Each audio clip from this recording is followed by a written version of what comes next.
네, 최재성 전 청와대 정무수석과 먼저 좀 이야기를 나눠보도록 하겠습니다. 어서 오십시오. 안녕하세요. 저희가 비상계엄이 있고요. 한동훈 대표의 움직임을 봤는데 저 과정에서 한동훈 대표가 무언가 수습을 해보려고 상당히 애쓴 거는 알겠는데 그 과정에서도 좀 오락가락하는 거 아니냐 좀 비판이 나오기도 했었거든요. 우선은 오락가락했죠. 했는데 그럴 수밖에 없었던 사전에 이제 정치적 환경을 좀 봐야 될 것 같아요. 한동훈 대표가 총선 때 비대위원장이었잖아요. 그때부터 소위 윤한 갈등이 시작이 됐어요. 그때부터. 예. 그다음에 당대표 출마할 때 소위 이제 문자 읽고 제꼈다는 김건희 여사 문자 사건. 그래서 한동훈 대표를 윤석열 대통령이 원치 않는다는 것이 이제 다 알려지고. 그리고 당대표 되고도 몇 번의 또 갈등이 있었거든요. 그리고 총선 때 소위 이제 한동훈 대표가 직접 발굴해서 공천을 줘서 국회의원 된 사람들이 이제 거의 없잖아요.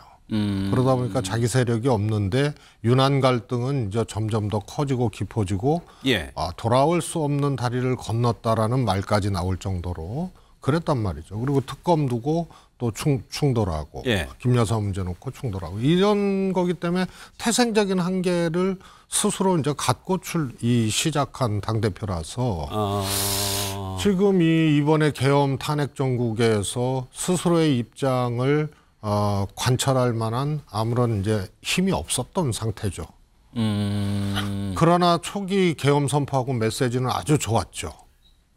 바로 이거는 불법이다. 막아야 한다.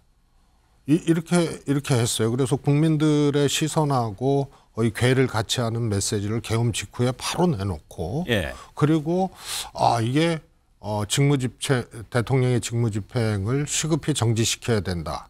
거기까지 좋았어요. 그 뒤로 이제 오락가락했던 거예요. 어디서부터 그러면 결정적인 장면이 무엇이었어요, 최 의원님이 보시기에? 저는 이제 두 가지라고 보는데 하나는 태생적인 정치적 환경의 한계. 이게 이제 하나 있고 하나는 그 뒤로 대통령의 요청으로 대통령을 만나잖아요. 1차 접견을 하잖아요, 대통령을. 그럴 때 오판을 한 거죠. 조금 대통령이 위기에 몰리니까 조금 바뀔 수도 있겠다. 대통령의 이제 입장이. 그런데 그때까지만 해도 한동훈 대표는 별다른 대통령으로부터의 변화의 움직임이라든가 이런 걸 감지하지 못했다라고 얘기를 하죠. 그 시점이 한덕수 총리와 당사에서 기자회견 했을 때 그 시점인데? 그 전이죠. 그 전에 1차 대통령 면담. 대통령이 먼저 요청을 했다는 거죠. 계엄이 실패하고 위기에 몰리고 하니까.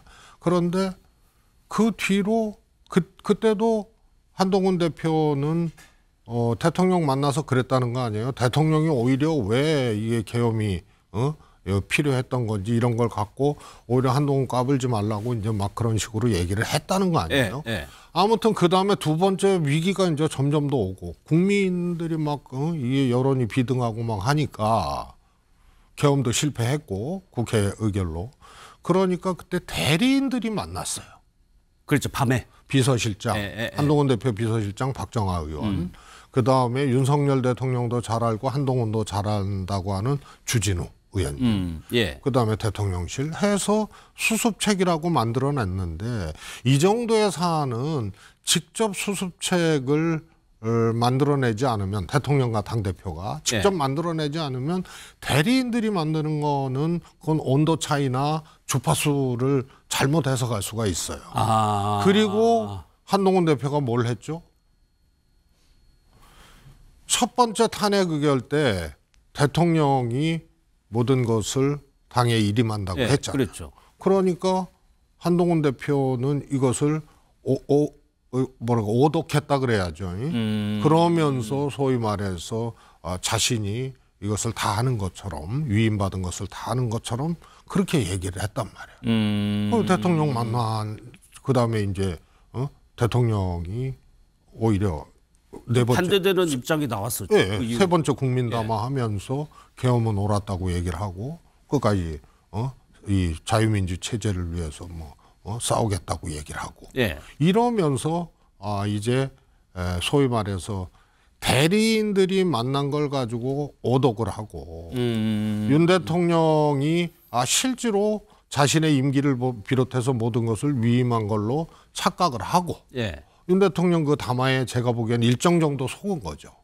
그리고 본인이 그런 것을 대행하는 것처럼 위임을 하고 그러면서 한독수 총리하고 한한 기자회견을 예. 하고 발표를 하고 근데 한독수 총리는 그 내용 몰랐다고 또 얘기를 하고 이러면서 제가 보기에는 상황 관리를 할 수 있는 이런 아주 엄청난 일이 발생했는데 이런 위기의 상황 관리를 할 수 있는 태생적 한계가 있었고 예.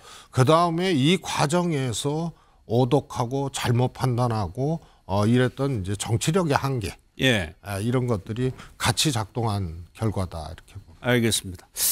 그러면 오늘 오전에 있었던 한동훈 전 대표의 그 사퇴 기자회견 영상을 보고 이야기 이어가도록 하겠습니다.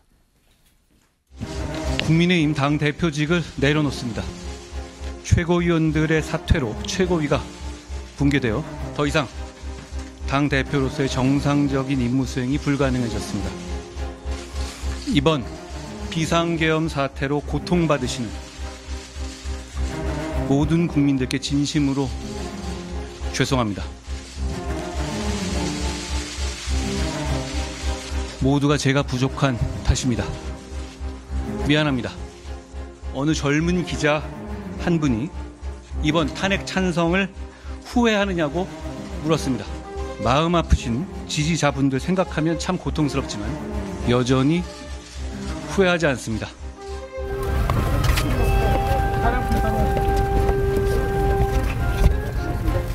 당을 잘 이끌어 주십시오. 대한민국을 잘 이끌어 주십시오. 고맙습니다.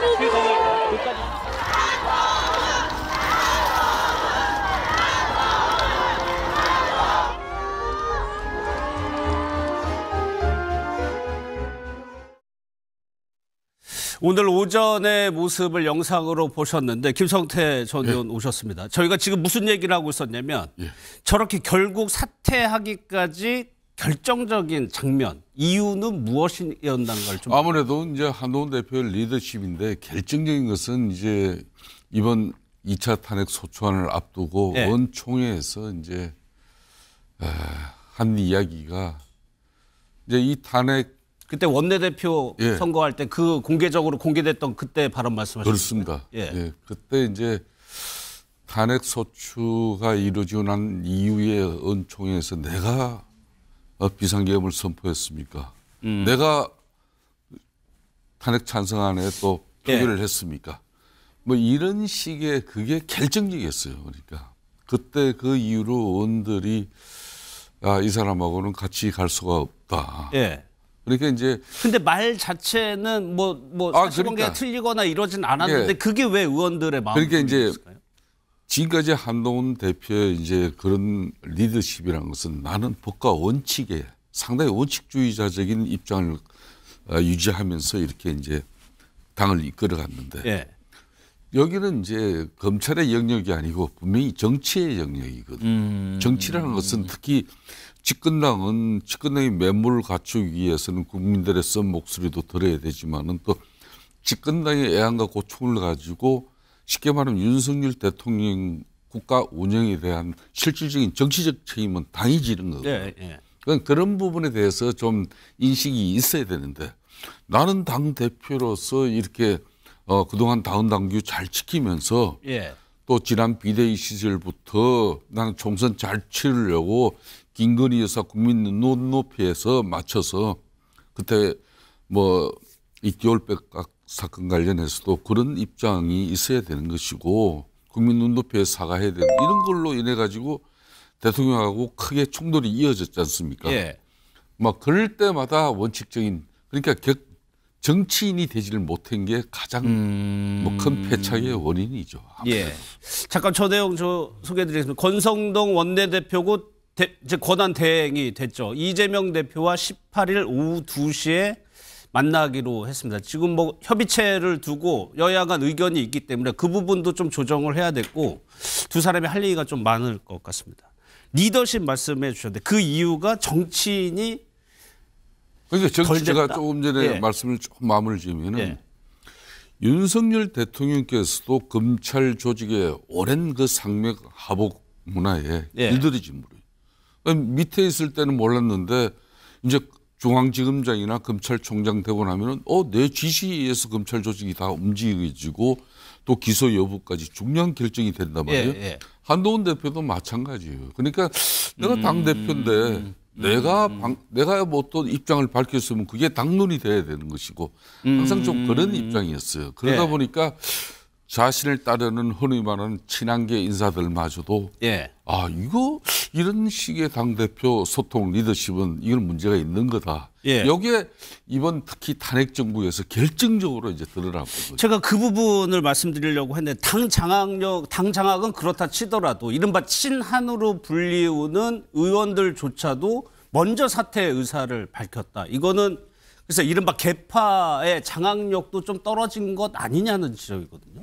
저는 뭐 윤석열 대통령도 마찬가지라고 생각을 하고 그렇게 봤거든요. 소위 친윤계라는 게 아주 끈끈한 그런 이제 정치적 관계가 되려면 첫 번째로 윤석열 대통령과 오랫동안 정치를 함께 해오면서 그 사람의 철학이나 이런 것에 공감을 하고 그다음에 한솥밥을 오래 먹고 이래야 이제 이게 가치를 공유하는 거죠. 끈끈한 이제 정치 그룹이 되는 건데 윤 대통령도 그게 없었단 말이죠. 근데 대통령이기 때문에 친윤계가 생긴 거예요. 대통령이기 때문에. 근데 한동훈 대표는 더 없어요. 대통령도 아니잖아요. 총선 때 또 비대위원장으로서 본인이 소위 말해서 자기가 발굴한 사람도 없었겠지만 갑자기 비대위원장이 되고 총선을 치르니 소위 말해서 국회의원들을 만들지도 못했어요. 그래서 이런 허약한 토대에서 그러면 리더십이 있어야 될 거 아니에요. 이게 없었던 거죠. 그중에 하나가 이번에도 논리가 나를 체포 구금하려 했다는 신뢰할 만한 제보가 있다. 그래서 시급히 대통령의 직무를 정지시킬 필요가 있다. 그래서 입장이 바뀌었죠. 그 이후로. 그래서 왜 대통령의 직무를 정지시켜야 되는지 이것에 대한 논거를 자기를 체포하려는 걸로 이렇게 얘기를 했단 말이에요. 그러니까 공감대 얻을 수가 없죠. 안 그래도 정치적 환경이 불충분한 상태에서. 그다음에 또 하나는요. 처음 메시지 좋았어요. 계엄 딱 터지니까 이거 불법이다. 막아내겠다. 좋았는데요. 그다음에 직무정지까지는 좋았는데 그다음에는 본인이 걸어야 될 거 아니에요. 이렇게 위중한 상황이고 엄청난 일이 터졌는데 이거 못 막으면은 내가 당대표 그만두겠다라든가. 대표직. 그다음에 또 탄핵을 마지막에 찬성하고 의원총회에서 한동훈 대표가 탄핵해야 된다라고 얘기를 했을 때 그때도 걸었어야 되는 거예요. 대표직은. 그런데 탄핵 통과되고 최고위원들이 사퇴하기 직전에 4명이 사퇴하기 직전에도 인터뷰에서 탄핵 후에 뭐라 그랬죠? 저는 대표로서의 직무를 계속할 겁니다. 그래서 가장 안 좋은 퇴각을 한 거예요. 본전도 못 건진 퇴각. 그중에는 정치적 리더십이 하나 있고 그다음에 하나는 소위 말해서 이제 이것을 이런 엄청난 것을 돌파하기 위한 자기 헌신이나 이런 것들이 준비되어 있지 않는 사람이죠. 그런데 김 의원님, 이게 원래 한동훈 대표가 윤석열 정부가 출범했을 때 최연소 법무부 장관으로 지명될 정도로 윤석열 대통령 뭐 거의 2인자 뭐 아주 가까운 사이였는데 결국에는 친윤계가 굉장히 반대하면서 사퇴하는 상황이 돼버렸거든요. 그러니까 이제 결정적인 것은 윤석열 대통령 내에서 가장 어찌 보면 애끼던 사람 중에 한 사람이 한동훈 전 당대표예요. 그래서 이제 사실상 그때 이제 비대위 위원장으로 이 법무부 장관 이후에 모실 때 그때도 뭐 용산 대통령의 뜻이 절대적이었지만은 당 내적으로는 앞으로 총선을 치러야 되는 이 정말 중요한 전국에 정치 경험 정말 뭐 기초회도 한번 경험하지 않은 또 뭐 기초 단체장 한번 경험하지만은 그런 분을 어떻게 이 총선을 지휘할 수 있겠느냐. 예. 그래서 이제 그래서 이제 비대위원장을 좀 사실상 반대하는 목소리가 있었어요. 문제는 그런 여의도의 분위기를 가지고 예. 윤석열 대통령을 설득 이해시키는 핵심 측근 참모 한 사람도 없었다는 거예요. 그건 대려 시간 조금 지나서는 그냥 한동훈 그냥 어천가를 그냥 예치된 거예요. 그래서 이제 어총에서 큰 뭐 논란 없이 그냥 비대위원장으로 모셨죠. 비대위원장 모시고 이제 막상 총선을 치려고 하니까 이제 용산 대통령의 뜻과 또 자신이 이제 비대위원장 당을 대표하는 그런 측면에서 공천권에 이제 이 건립을 세게 지었는데 예. 이걸 이제 사실상 원래 집권당이라는 거는 대통령과 또 당대표 간의 일정 부분 공천권에 대해서 원만한 조율이 이루어지지 않으면 사단이 나는 거예요. 박근혜 대통령 탄핵이 뭐 때문에 이루어졌습니까? 김무성 당대표하고의 그때 총선에서의 갈등 이런 요인들. 예. 그런 것들이 큰 요인이 된 거거든요.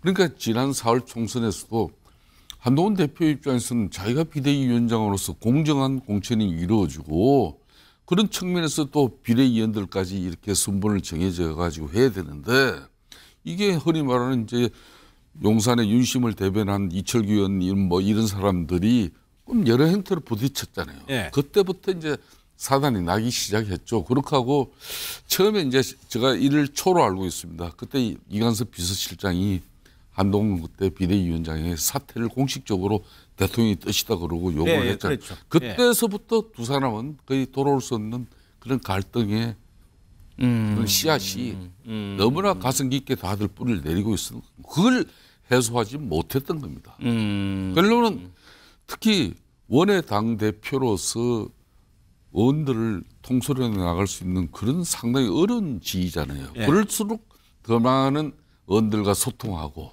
또 어떤 자기가 당대표지만은 어떤 당론을 결정하기 전에 의원총회 원내대표와 의원들 간에 이런 중론을 모아 나가는 그런 정치력이 대단히 부족했다. 이게 뭐 오늘날 한동훈의 뭐 이런 참 썰썰한 이런 예. 태장이죠. 그러니까 개혁신당의 천하람 의원 같은 경우도 그냥 단적으로 거의 뭐 지금 두 분과 의견이 거의 비슷한데 당 장악 못해서 쫓겨난 거다라고 표현을 했습니다. 그만큼 글쎄 이게 원내냐 원외냐 뭐 국회의원 경력이 있느냐 없느냐 이게 실질적으로 당에서 당 대표의 역할을 수행하기 위해서는 중요한가요? 그렇습니다. 근데 그게 전부는 아니거든요. 예. 소위 말해서 지지율이 갑이잖아요. 의원 수가 적고 자기 세력이 좀 약해도 국민들이나 대중적 지지율이 압도적으로 네. 높으면 그 지지율로 헤쳐갈 수가 있는 거예요. 그런데 한동훈 대표가 처음에 허명이라는 게 지금 이제 결과적으로 입증됐지만 정치에 데뷔하면서 지지율이 엄청 높았잖아요. 예. 전당대회 선적도 뭐 과반수 훌쩍 넘겨서 63% 예. 해서 당대표가 됐잖아요. 세력은 없어요. 그러나 이 지지율이라는 걸 가지고 정말로 자기가 리더십의 실체와 내용 방향이 분명했으면 저는 이 살아남을 수 있었다고 봐요. 그다음에 말씀드렸지만 친윤이라고 하는 사람들도 윤석열 대통령하고 빨리 해야 대권 프로젝트 같이 한 사이고 아니면 대통령 된 후에 줄 선 사람들이고 예. 그래서 이게 전통적으로 이제 친윤이라고 할 만한 정치적, 철학적 그다음에 시간에 있던 이 근거들이 매우 박약해요.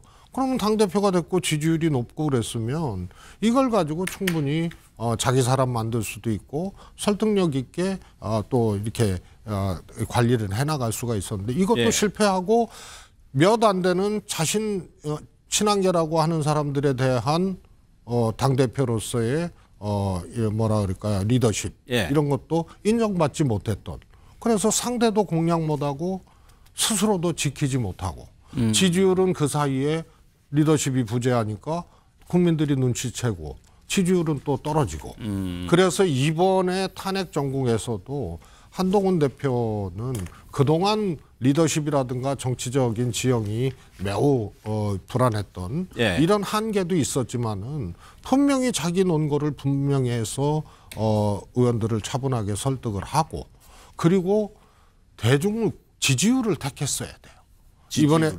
이번에 오락가락하지 않았으면은요. 조금 이거 다른 얘기지만 박근혜 대통령 탄핵 때요 이상한 현상이 일어났습니다. 뭐요? 예. 뭐냐면 국민의힘 지지자들이었는데 탄핵이라는 엄청난 사건이 터졌잖아요. 그러니까 국민의힘을 떠났어요. 그리고 바로 대선이었잖아요. 그래서 이분들이 10에서 15% 정도의 아주 집단적 유목민 같은 예. 이분들이 바로 문재인 후보 지지로 못 가잖아요. 안 가잖아요. 예. 기본적으로는 보수인데. 그래서 처음에 안철수 대표한테 갔어요. 그래서 한때는 안철수 대표가 1등한 적도 있어요. 그다음에 민주당 경선 주자 중에 상대적으로 통합적이고 중도적인 이미지의 안희정 대표 이 지사한테 그 지지자의 상당수가 갔었어요. 네. 그래서 안희정 후보가 당시에 문재인 후보하고 경선 과정에서 거의 비슷하게 조사 결과가 나왔던 적도 있었어요. 한동훈 대표는 이걸 택했어야 돼요. 그런데 리더십도 그렇고 정치적 환경도 안 좋고 탄핵 과정에서 소위 말해서 정치적 행보를 했던 그 근거나 태도 내용들도 매우 부재했고 그리고 오락가락했기 때문에 이 지지율이 갑이라는 이것에 충실하지도 못했고. 예. 그러면요 한동훈 전 대표가 이제 총선에 불출마 선언하고 이후에 저희가 그 결정적인 장면들을 좀 모아놨습니다. 이 영상 보시고 그러면 앞으로의 한 전 대표는 어떻게 될지도 한번 짚어보겠습니다. 저는 지역구에 출마하지 않겠습니다. 비례로도 출마하지 않겠습니다. 진정성을 표시하지 않고서는 제가 이 당을 이끌 만한 동력을 가질 수 없다고 판단한 겁니다. 공동대면을 민주당 장경태 후보. 비상대책위원장직에서 물러납니다. 특별한 계획을 갖고 있지는 않고 어디에서 뭘 하든 나라를 걱정하며 살겠습니다. 변화와 새로운 시대의 민심의 보응을 의총을 통해서 결정해야 될 부분이다. 당대표는 법적 대외적으로 당을 대표하고 당무를 통할합니다. 대통령 탄핵 소추안에 대해서 반대를 당론으로 매번 당대표 모르게 당론이 결정된다는 것은 저는 문제가 있다고 생각합니다. 뭐를 자르겠다는 말씀이에요? 말씀하세요. 뭐를 자르겠다는 말씀해 보세요. 자, 일어나서 자, 반말하지 마시고 임종덕 의원 일어나서 말씀하십시오. 자, 이철규 의원님 말씀해 주세요. 우리 대표님, 내란죄라고 이 대표님께서 단정하시는 것은 좀 서두른 감이 있지 않느냐. 오늘 저희 패널 두 분이 말씀하신 것들이 저 영상 속에 담겨져 있었던 것 같은데 뭘 얘기했어요? 예, 그렇습니다. 그때도 이제 그런 거예요. 이제 2차 탄핵 소추안에 특히 이제 추경호 원내대표, 그러니까 투탑으로서 당대표와 원내대표, 원내사령탑으로서 추경호 원내대표를 민주당에서 윤석열 대통령과 함께 쉽게 말하면 내란죄의 공범으로 그렇게 해서 그 탄핵 소추안에 그 내용도 담아져 있는데 이 부분에 대해서 일정 부분 당대표로서 그래도 목소리 뭐 당내 갈등은 뭐 추경호 원내대표 중심으로 또 윤석열 대통령이 당정 관계를 더 많이 가져가고 이런 부분에 대한 많은 사감도 있겠죠. 그렇지만은 당대표는 완전한 공인입니다. 그때 더군다나 절패 상당히 추경호 대표가 위기잖아요. 그 상황에서 이번에 2차 탄핵 소추안 이 내용에 추경호 원내대표를 갖다가 내란죄 공범으로 이렇게 직시했다는 것은 이거는 대단히 잘못한 것이다. 이걸 말 빼지 않은 가운데 탄핵 소추안은 이건 의미가 없다. 그렇게 해서 아니 말로 요거라도 한 꼭지 삐뚤어 가지고 민주당이 탄핵 소추안을 수정하게끔 하고 국민의 뜻을 바꾸는 그런 탄핵 찬성의 입장이었다면은 오늘처럼 이렇게 썰썰한 퇴장은 없겠죠. 알겠습니다. 이게 뭐 앞서 말씀하신 리더십, 뭐 정치력 이런 거하고 관련이 있는 것 같아요. 근데 오늘 한동훈 전 대표의 기자회견에서 좀 주목되는 부분을 넥타이입니다. 넥타이가 뿌리 깊은 나무 용비어 청과 넥타이 메고 사퇴 기자회견을 했다는 건데 저것이 앞으로의 정치적 행보와 연관돼서 이제 해석도 나오고 있는 것 같아요. 최 의원님께서 보시기에는 당분간은 현안과는 멀리 하겠죠. 하지만 정치로 다시 돌아올 가능성이 높은 거 아닌가요? 뭐 그러고 싶겠죠. 그러나 국회의원도 못 해본 사람으로 남을 거예요. 아, 그렇게 안 좋으세요? 저는 뭐 뿌리 깊은 나무 저 넥타이가 좀 뭐 한동훈 대표한테는 오히려 처음에 예. 비대위원장 하고 그 다음에 총선 참패하고 3개월 만에 당 대표하고 이런 쭉 과정을 보면요, 아 속멋은 없고 겉멋만 좀 들은 사람 아니냐. 그래서 저것도 제가 오히려 신중했어야 돼요. 저 뿌리 깊지 않은 나무거든요, 본인이. 네? 그래서 저것도 차라리 안 맸어야 된다. 겉멋의 일환으로 받아들여요. 그래서 기억하시겠지만요. 예. 처음에 당대표 나온다 그랬을 때 저는 민주당 소속이지만 용산에서도 어떻게든 정치력을 발휘해서 못 나오게 설득을 해야 되고 다른 방안을 제시를 하든가 정상적이면 그다음에 한동훈 대표도 안 나오는 게 본인이 정치할 마음이 있으면 좋을 것이다. 기다렸어야 되는 거예요. 기다렸어야 되죠. 그리고 호명을 할 때까지 기다렸어야 돼요. 어떻든 총선 참패의 1차적 책임은 대통령이고 그다음에 그걸 이끌었던 비대위원장 아니에요. 그리고 과정마다 진력을 다해서 치렀겠지만 유난 갈등이 있었고 여러 가지 패착들이 있었단 말이에요. 예. 그래서 기다릴 줄 모르는 사람이 처음에 당대표 출마하면서 일성이 최상봉 특검법 국민의힘이 주도해서 만들겠다. 이렇게 해버려요. 예. 그래서 이런 것들이 디테일도 없고 깊지도 못하고 그리고 왠지 겉멋만 들고 마지막 퇴장의 순간까지도 나 당대표 사퇴할 일 없다. 직무 계속하겠다 해놓고 바로 그냥 사퇴할 수밖에 없는 상황을 한 발짝 앞의 상황도 모르고 그런 얘기를 하고 마지막 가는 순간에도 예. 다시 돌아오겠다. 그리고 저 넥타이. 그래서 저는 국회의원도 못 해보고 끝난 정치인으로 기록될 것. 최 의원님 굉장히 비관적으로 보시는데 오늘 실제로 한 전 대표가 그랬어요. 여러분, 저는 포기하지 않는다. 이거는 당연히 다시 복귀하겠다는 의미잖아요. 제가 지난 4월 총선 당시에 저도 아픔은 있었지만은 한동훈 이제 대표가 이끄는 총선을 성공적으로 이끌기 위해서 제가 서울 수도권 쉽게 말하는 선대위 위원장을 맡았었어요. 네, 네. 그래서 그때 상당히 뭐 나름 이야기도 많이 하고 제가 총선 말미점에 많은 언론들이 총선 이후에 한동훈의 이제 거취에 대해서 궁금해 하길래 네. 저도 뭐 그 섣부른 이야기가 될 수가 있지만은 그래도 총선 이후에 윤석열 대통령과 한동훈 대표가 이게 당정 관계가 되면 이거는 파탄이 날 수밖에 없구나. 제가 지켜본 두 사람의 성정은 거의 장군 몽군이에요. 아, 그래요? 절대 두 사람이 포용하거나 배려하는 그런 정말 정치인의 기본 자세가 두 사람 다 배제돼 있어요. 아니 근데 검찰에서는 그렇게 가깝게 그러니까 제가 왔잖아요.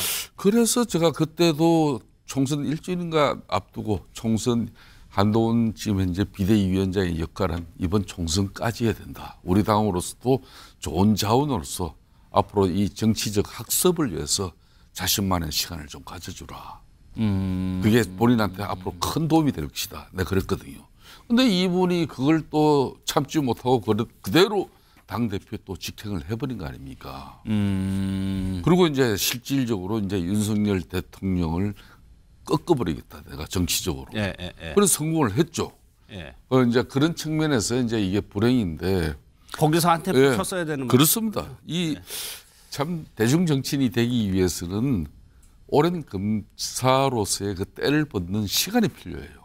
윤석열 대통령께서도 오늘날 이 정치적 위기를 맞이한 부분도 쉽게 말하면 오랜 검사 생활에 그 때를 벗지 못하고 정치를 해무시하고 정치를 너무 그냥 무례하게 봤어요. 그러니까 여소야대 정국이 됐음에도 이 heb시 정국을 위해서는 일정 부분 야당에게 협조를 구하고 야당의 이해 동의를 구하는 그런 정치력을 보여야 되는 거거든. 그런데 이분도 정치가 실종돼 있었어요. 근데 역시 한동훈 대표도 정치가 실종돼 있는 사람이에요. 그러니까 당정 간의 갈등도 엉망이어버렸죠. 언더를 하고 소통 이런 갈등을 해소하는 그런 정치력을 보이는 부분도 역시 부족했죠. 예. 그러니까 이제 제가 계속 정치 이야기를 합니다만은 그런 정치력이 배제된 가운데 자신의 대중적 이미지 관리에만 급급하고 또 당정 관계에서 특히 집권당 대표는 언제든지 정치적 부담과 책임을 지는 자리예요. 그걸 싫고 나 해병대 최상병 특검 하겠다. 또 김건희 여사 국민 눈높이에 맞춰서 이것도 특검해야 된다는 얘기거든요. 그럼 그런 걸 당대표로서 정말 어떠한 시련과 고통이 있더라도 관철을 해나가면서 리더십을 확보하든지 어중중하게 그냥 용두사미가 돼버렸어요. 저는 그렇지만 이제 오늘 뭐 한동훈 대표를 너무 이렇게 뭐 부정적인 이야기만 이렇게 계속 뭐 해서는 안 되는 것이고 다만 이거 하나는 저는 존중의 시급보여요. 오늘 2년 7개월 만에 윤석열 대통령의 참 어려운 정치적 이 현 상황도 수직적 당제만 당정관계로 생각하거든요. 이 당은 당하고 집권당하고 대통령은 이게 수평적 관계로서 이렇게 국민의 목소리를 가감시킨다고 이러는데 이걸 이제 윤석열 대통령은 너무 자신이 희망했고 또 그렇게 갔어요. 2년 6개월 동안. 그런데 한동훈 대표는 그걸 수평적으로 펴기 위한 노력은 상당히 했다. 다만 거기에도 정치력이 배제된 수평적 당정관계. 그건 파국밖에 안 돼요. 짧게 하다면 구체적으로요. 그럼 한동훈 전 대표가 다시 정계에 복귀할 수, 정치로 다시 들어올 수 있는 시점이라든가 환경, 기회는 뭘로 보세요? 가장 빠른 시점. 저는요. 한동훈 대표가 긴 호흡으로 이렇게 이렇게 둘러가는 그런 지혜로운 것도 이제 나이 50대 초반이잖아요. 50 하는데. 이제 뭐 비대위원장, 총선 치르는 당 대표 했고 다 했잖아요. 그런 마당이면 집권당 대표도 해봤고 이제 정치라는 게 본인이 경험했습니다. 정치는 무궁무진한 이 변수를 항상 자신이 국민들과 함께 경험을 해야 돼 일정 부분. 그래야 올바른 지도자가 됩니다. 그 길을 위해서는 좀 이번에도 또 직선적으로 또 바로 판단을 하지 마시고 제 생각으로는 이렇게 좀 둘러가는 그 길을 한번 택하라고. 이것도 두 분 다 좀 의견이 일치하시는데 아니 이재명 대표에 대해서도 오늘 언급이 있었어요. 재판 타이머는 멈추지 않고 가고 있다. 이 부분에 대해서 글쎄요. 조기에 뭐 대선이 치러질 가능성도 지금 나오고 있는 거니까 그걸 염두에 둔 발언 아니냐 이런 해석도 나오거든요. 근데 그래서 이제 한동훈 대표가 겉멋 부린다에 지금은 이제 하고 싶은 얘기를 찔끔찔끔 퇴임하면서 다 섞어서 하는 거거든요. 지금 이재명 대표 얘기할 계제가 아니잖아요. 당대표 본인이 사퇴하는 거예요. 사실은 쫓겨난 건데 아무튼 사퇴한 거죠. 이준석 대표는 그야말로 누가 봐도 강압적으로 해서 징계위 열어서 이제 대표직에서 쫓겨난 거고.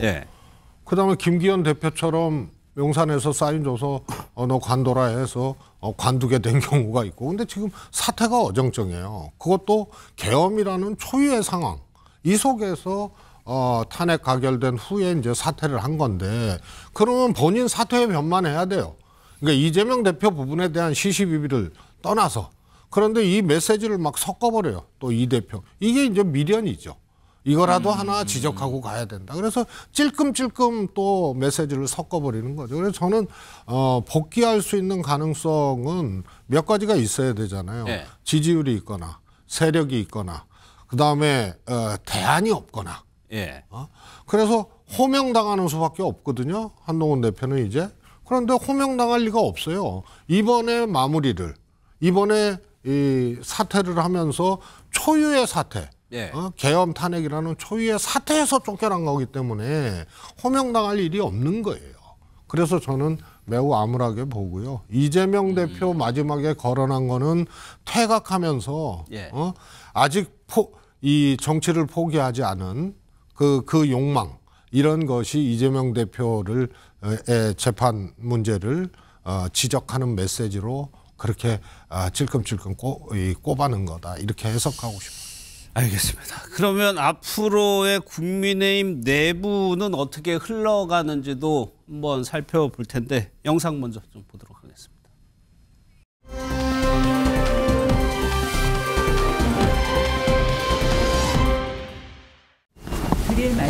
없습니다. 국민 여러분들께 송구합니다.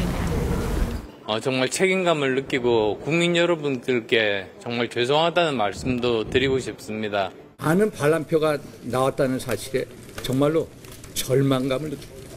분열은 끝까지 막아야 합니다. 당 지도부 총사퇴 결의가 있었습니다. 장동혁, 김민전, 인요한 그리고 진종호 최고위원이 현장에서 책임을 지고 사퇴를 했습니다. 당내 그 탄핵안 가결이 되고 끝난 다음에 의총을 했는데 그 의총장 안에서 상당히 한동훈 전 대표를 향한 격한 반응이 나왔고 지금은요 홍준표 시장 같은 경우에는 탄핵에 찬성한 의원은 당원권까지 정지해야 된다.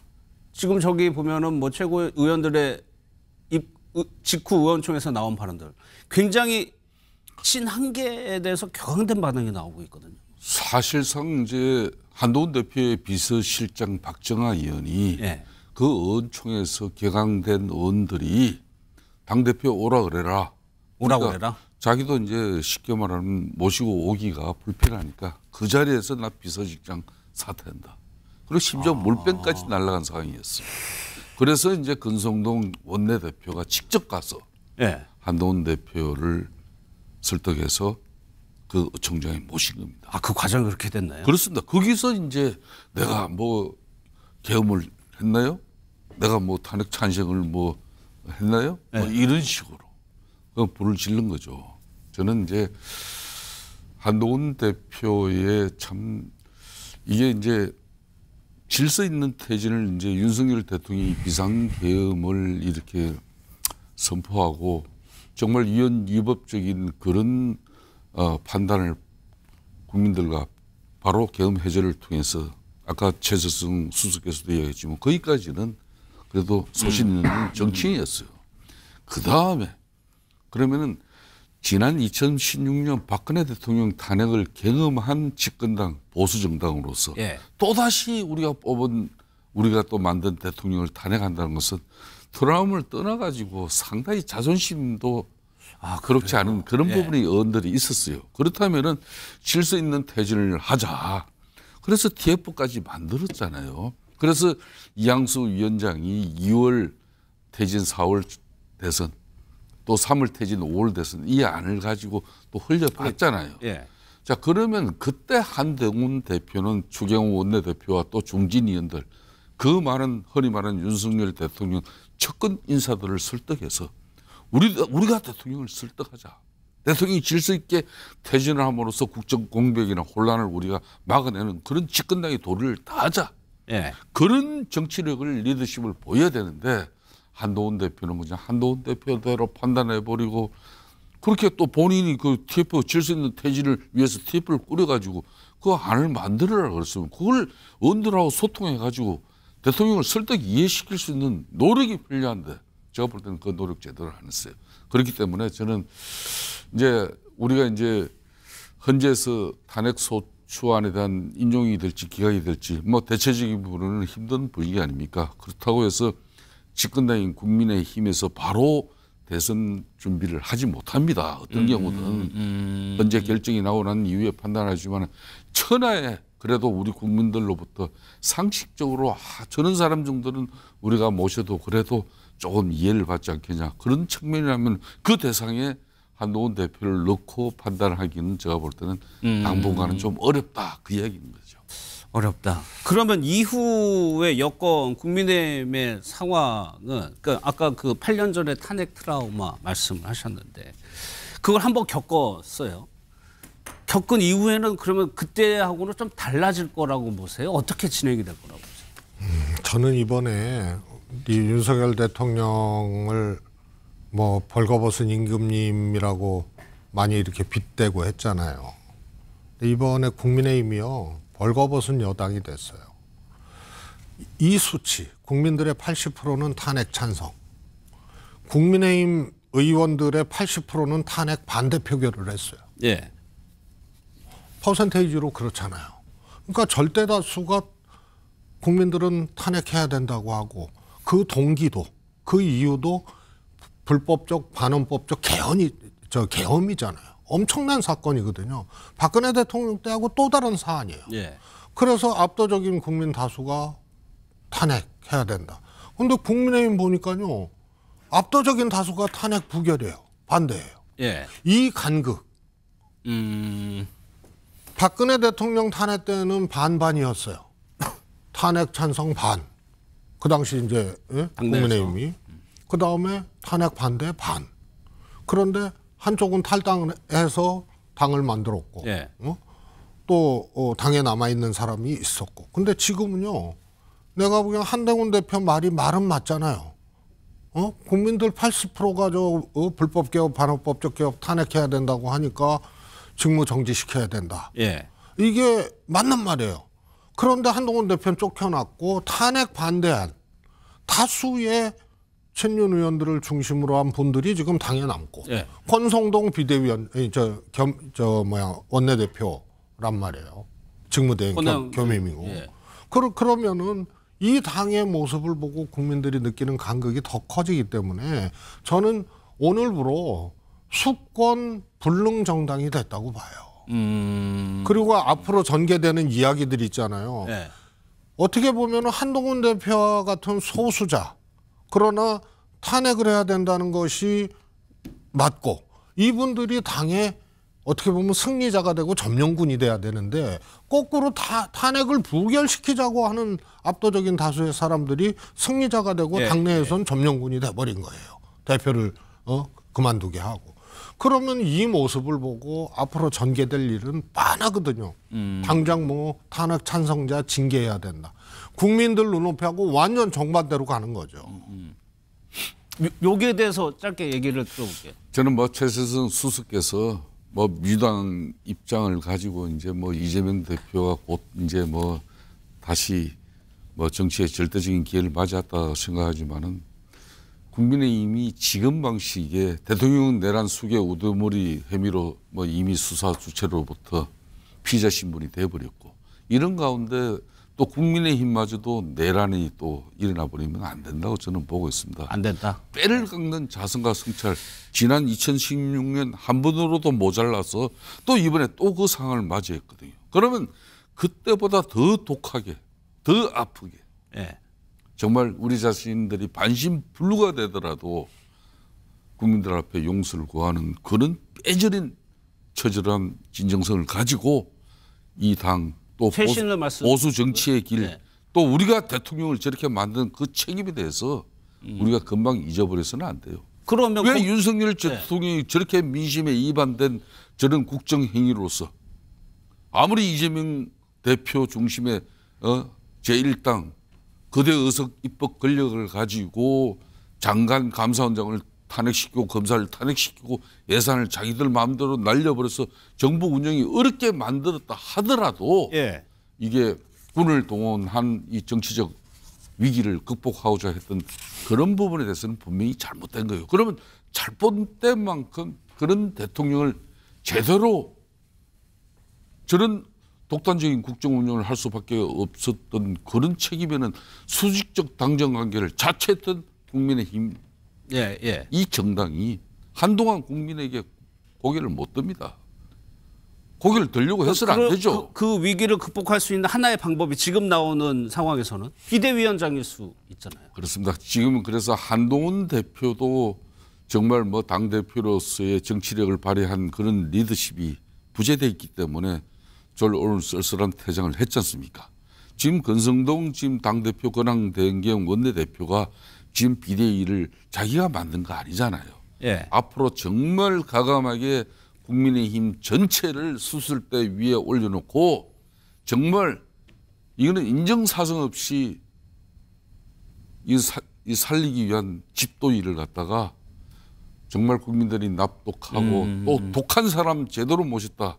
그래서 국민의힘이 새롭게 변화하기 위한 진정한 보수의 가치의 근본과 기본을 살리는 그런 새로운 정치 집단으로 국민들에게 서야 되는 거죠. 알겠습니다. 그게 바로미터가 될 수 있을 것 같은데 그냥 다음 얘기로 넘어갈게요.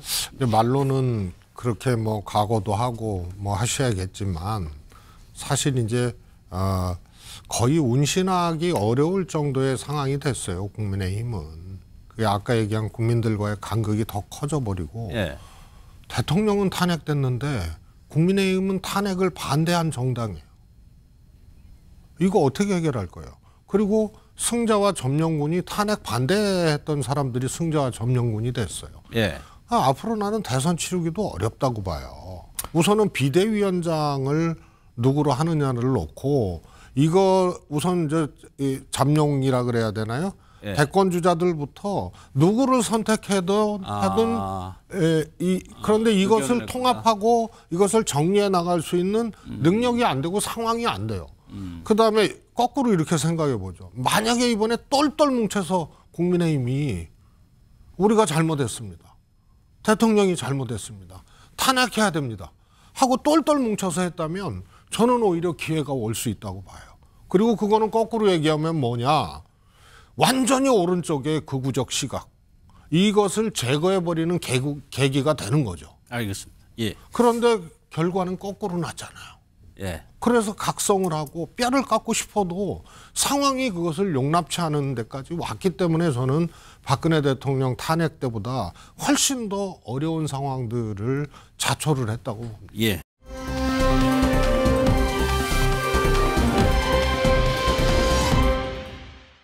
국정 정상화를 위한 초당적 협력체, 국회 정부가 함께하는 국정안정협의체 구성을 제안드립니다.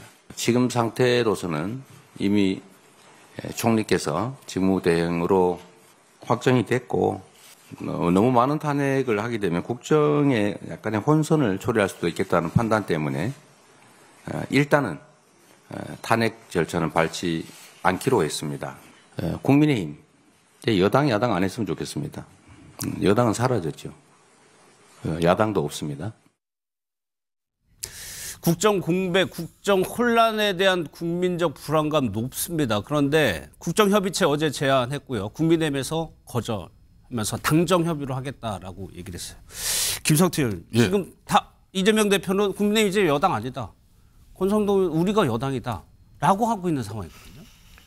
이재명 대표 입장에서 뭐 너무 지나친 자신감은 자신에게 곧 역풍이 불 겁니다. 아마 저는 그러니까 이제 윤석열 대통령 탄핵 소추안이 국회에서 가결되는 그때 지난 2016년 상황하고는 다르게 예.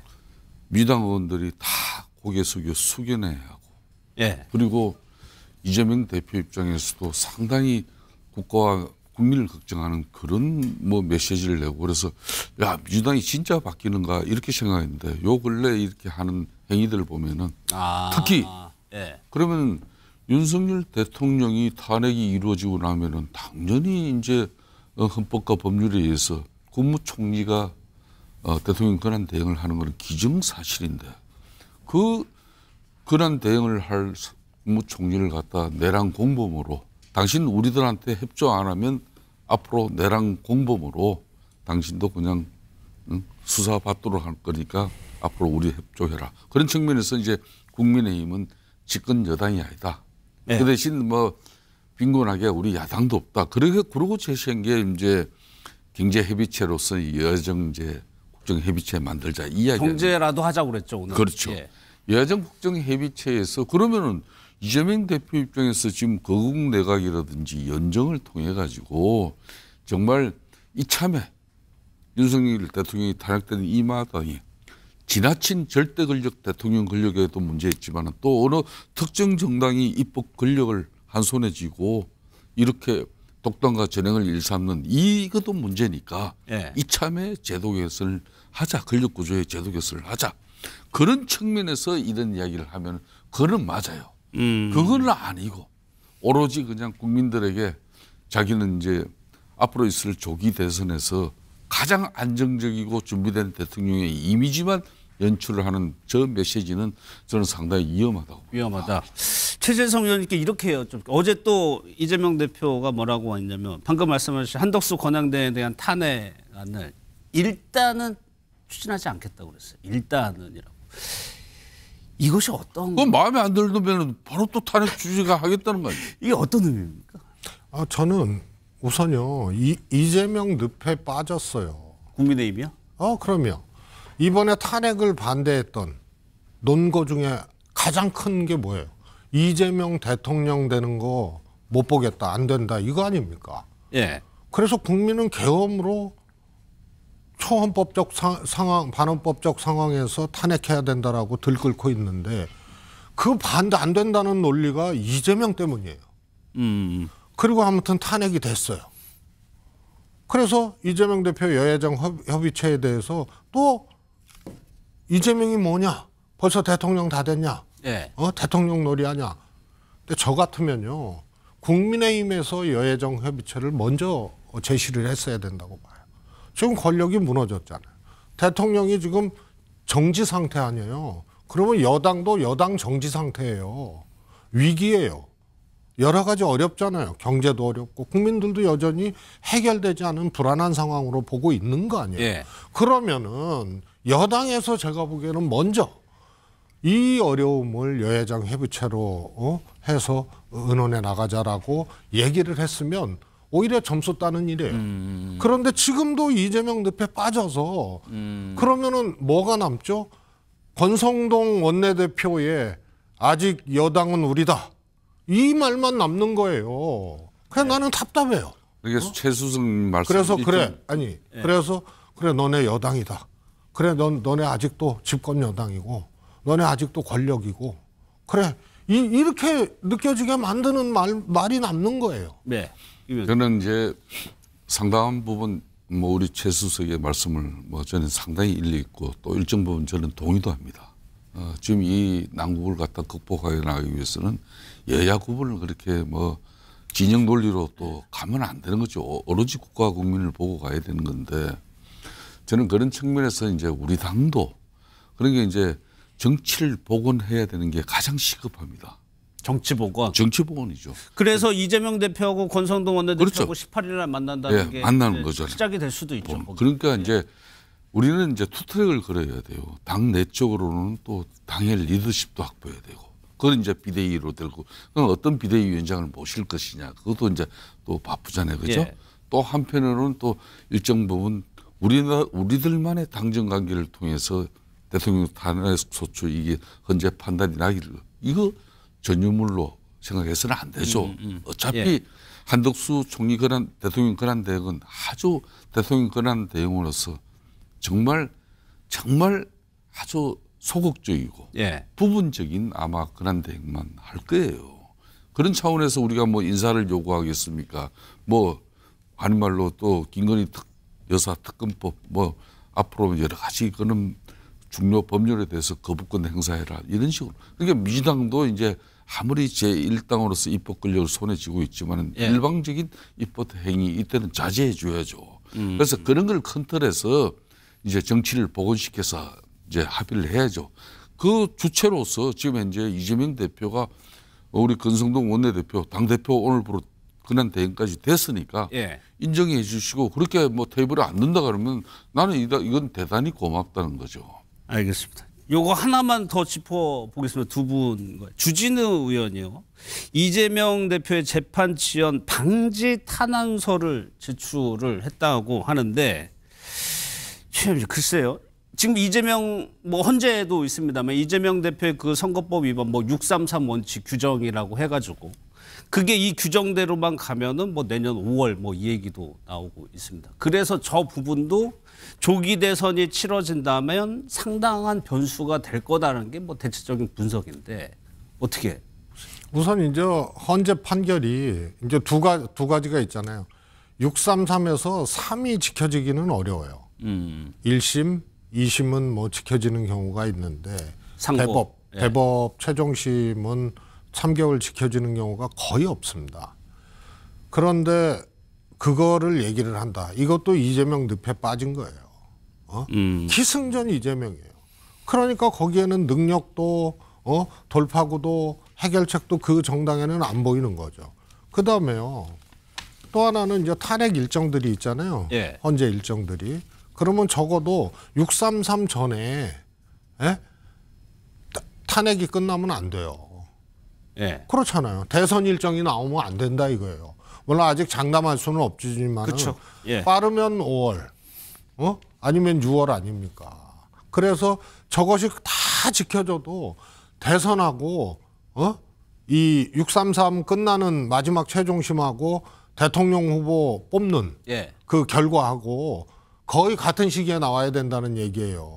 그래서 내가 보기엔 저건 이재명 자기 정치를 하고 자기 것을 얘기를 해야 되는데 기승전 이재명에 맞춰 있으니까 저게 말이 안 되는 거 아니에요. 저거 촉구한다고 대법까지 3개월을 지키고 그런 예를 한번 찾아봐요. 동시선거에서 가끔 그런 적이 있어요. 국회의원이나 지방선거. 그런데 통상 이런 경우 대법원 3개월 지킨 경우가 없고 이번에는 탄핵소추 일정이 있잖아요. 예. 그러면 대통령하고 이재명 대표 선거 결과하고 같은 날 나올 수도 있다는 가정이 성립될 수가 있는 거예요. 알겠습니다. 그러면 최재성 수석의 말씀이 이제 국민들에게 크게 공감을 얻으려면은 민주당 내적으로도 집단 지성이 작용해가지고 그럼 지난 11일에 공직선거법상에 이재명 대표는 사실상 다음 대선이 어려운 그런 선고를 받았지 않습니까? 그럼 이미 항소심 재판부도 정해졌고 그러면은 항소심 재판부가 정해졌으면 당연히 소송 절차에 따른 그 법원의 안내를 왜 그걸 공지를 왜 안 받습니까? 왜 거부합니까? 그리고 변호사 선임을 왜 하지 않습니까? 이게 다 재판 지연 전략이지 않습니까? 예. 자, 이런 모습들이 그대로 난무하고 있는데 그럼 윤석열 대통령은 저희들이 위헌 위법적인 그런 한마디로 대통령이 아무리 헌법적 권한이라고 했지만은 국민적 동의를 얻지 못하고 정치적 판단이 우선인 국회에서 계엄 해제를 하고 또 탄핵 소추까지 이루어졌잖아요. 그럼 이제 마지막 단계 헌재 심판을 가기까지는 민주당도 이미 윤석열 대통령 피의자 신부로 검찰 내지는 공수처, 경찰의 수사를 받고 있는 피의자예요. 그러면은 사법 리스크에 빠져 있는 이재명 진 민주당 대표도 지금 알겠습니다. 이런 정국에서는 그에 걸맞는 민주당 내부에 쉽게 말하는 자성 도력이 나오고 국민들에게 정말 한 점 우리가 우러러 국민들에게 할 도리를 다하는 그런 수권 정당으로서의 후보를 세우려고 하는 그런 마음가짐이 있어야 되는데 모든 걸 지금 이재명한테 다 맞추고 있어요. 민주당 내부도. 당연히 그러니 국민의힘 의원들도 우리도 윤석열 대통령 잘못된 판단해서 법적 책임진다 그러면은 이재명 대표 당신도 사법적 리스크에 대해서 법적 책임을 지고 도의적으로. 알겠습니다. 두 분과 판단해라는 이야기죠. 오늘 여기서 마무리 짓도록 하겠습니다. 고맙습니다. 예. 감사합니다.